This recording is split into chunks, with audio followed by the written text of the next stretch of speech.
Column ہے محاذ قلم، لکھا ہے فدا عدیل نے۔ عنوان ہے بلاول بھٹو کا دورہ خیبر پختونخوا۔ قیادت کی نظر کرم کے منتظر جیالے خوش ہیں کہ انتخابات کا موسم آیا ہے تو پیپلز پارٹی کی قیادت کو بھی خیال آ گیا ہے کہ خیبر پختونخوا بھی کوئی صوبہ ہے اور ماضی میں یہاں سے بھی پارٹی کو قومی اور صوبائی اسمبلی کی نشستیں ملتی رہی ہیں۔ بلاول بھٹو کو اس بات کا ادراک ہے کہ اگر توجہ دی جائے تو خیبر پختونخوا میں پیپلز پارٹی کو ایک بار پھر سیاسی قوت بنانے کی گنجائش موجود ہے، لیکن ایسی کیا وجہ ہے کہ یہ صوبہ پیپلز پارٹی کی ترجیحات میں نہیں رہا؟ اب جب الیکشن کا زمانہ آ گیا ہے تو بلاول بھٹو کو عین اسی صورتحال کا سامنا ہے جس کا امکان ظاہر کیا جاتا رہا۔ وہ خیبر پختونخوا میں جہاں بھی گئے کارکنوں نے مسائل کے انبار لگا دیے۔ بلاول بھٹو کو شاید اندازہ نہیں تھا کہ کارکن پارٹی کی موجودہ پوزیشن سے اس قدر مایوس ہوں گے۔ دراصل قیادت کا بحران خیبر پختونخوا میں کافی عرصے سے چل رہا ہے۔ یہاں پارٹی عہدیدار نہیں ٹک رہے۔ یہی وجہ ہے کہ کوئی بھی صوبائی صدر یا ان کے باقی عہدیدار پارٹی کی تنظیم سازی پر ہی توجہ نہیں دے سکے۔ پارٹی کا ووٹ بینک بڑھانا تو اس کے بعد کا مرحلہ ہے۔ بلاول بھٹو نے پشاور میں ورکرز کنونشن میں شرکت کی تو یہ موقع پارٹی کارکنوں نے دل کی خوب بھڑاس نکال کر استعمال کیا۔ ایک دیرینہ کارکن طارق عزیز نے تو حد ہی کر دی۔ بتایا کہ وہ بلاول بھٹو کے سامنے کوئی قصیدہ پڑھنے کے بجائے پارٹی کا نوحہ پڑھیں گے، اور پھر انہوں نے پارٹی کا نوحہ بھی پڑھا اور قیادت پر میٹھی میٹھی تنقید بھی کی، آئینے کے ساتھ ساتھ اصلاح کا راستہ بھی دکھایا۔ طارق عزیز دراصل پیپلز پارٹی کے ہر کارکن کے دل کی آواز سنا رہے تھے۔ یہ حقیقت ہے کہ بھٹو کے نام کی مالا جپنے والا جیالہ پارٹی کی موجودہ صورتحال کا درد محسوس کرتا ہے۔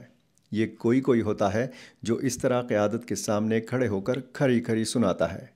طارق عزیز بتا رہے تھے کہ پیپلز پارٹی کو خیبر پختونخوا سے امیدوار میسر نہیں ہیں، یہاں تک کہ پارٹی تنظیموں اور تنظیمی عہدیداروں کے لیے ترس رہی ہے۔ بلاول بھٹو نے خیبر پختونخوا کے متعدد اضلاع میں ورکرز کنونشن سے خطاب کیے۔ ان میں صرف دیر ایسا مقام تھا جہاں لوگوں کی قابل ذکر تعداد ان کے سامنے موجود تھی۔ شاید یہی وجہ ہے کہ اب بڑے جلسوں کے بجائے ورکرز کنونشن کا رواج پڑ گیا ہے تاکہ کوئی مجمع کی کم تعداد پر انگلی اٹھائے تو آرام سے کہا جا سکے کہ بھائی یہ سارے تو صرف ہمارے کارکن ہیں۔ بلاول بھٹو کو دورہ خیبر پختونخوا میں شاید ہی کسی نے یہ بتایا ہو کہ جب سے آفتاب شیرپاؤ روٹ کر گئے ہیں پارٹی اس کے بعد سنبھل نہیں سکی، اور آج حال یہ ہے کہ بقول پارٹی کارکنوں کے الیکشن کے لیے پارٹی کے پاس امیدوار تک نہیں ہے۔ سوال یہ ہے کہ کیا کسی صوبے میں پارٹی کو فعال رکھنے کے لیے مرکزی قیادت کے مسلسل دورے ضروری ہیں؟ سیاسی جماعتوں کے اندرونی خد و خال سے واقف لوگ اچھی طرح جانتے ہیں کہ قیادت کا کارکنوں سے قریبی رابطہ ہی دراصل کسی پارٹی کو زندہ رکھتا ہے۔ جہاں کارکن ہی مطمئن نہ ہوں، ان کو منزل کا پتہ ہو اور نہ راستے کا، تو انجام یہی ہوتا ہے جو آج خیبر پختونخوا میں پیپلز پارٹی کا نظر آ رہا ہے۔ بلاول بھٹو کو اس صوبے سے مایوس ہونے کی ہرگز ضرورت نہیں ہے۔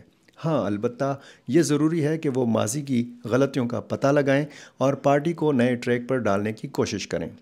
بلاول کے لیے یہ اطمینان کافی نہیں ہونا چاہیے کہ وہ بھٹو کے نواسے اور بے نظیر کے صاحبزادے ہیں۔ بلاول بھٹو زرداری نے اگر پارٹی کو واقعی وفاق کی علامت بنانا ہے تو ان کو سندھ سے باہر چھوٹے صوبوں میں بھی اپنی موجودگی کو بڑھانا ہوگا۔ پارٹی کو کئی محاذوں پر اثر نو اپنے پاؤں پر کھڑا کرنے کی ضرورت ہے۔ پارٹی کا میڈیا کا شعبہ انتہائی کمزور اور سوشل میڈیا کا محاذ صفر کے برابر ہے۔ نظریاتی جیالوں کو ڈھونڈ کر لانا ہوگا اور ان کو یہ یقین دہانی کرانا ہوگی کہ اب ان کو اکیلا نہیں چھوڑا جائے گا۔ بلاول بھٹو اور ان کے والد گرامی کو اس بات کا ادراک کرنا ہوگا کہ حالات کافی بدل چکے ہیں۔ صرف مخالفین کے خلاف تقریروں سے کام نہیں چلے گا۔ ماضی کے کارنامے گنوانا ضروری صحیح، لیکن پارٹی کو جدید دور کے تقاضوں کے مطابق منظم بھی کرنا ہوگا۔ پارٹی سے وابستہ نوجوانوں کو ساتھ لے کر چلنے کا کام ظاہر ہے زرداری صاحب نے نہیں، بلاول جیسے نوجوان نہیں کرنا ہے۔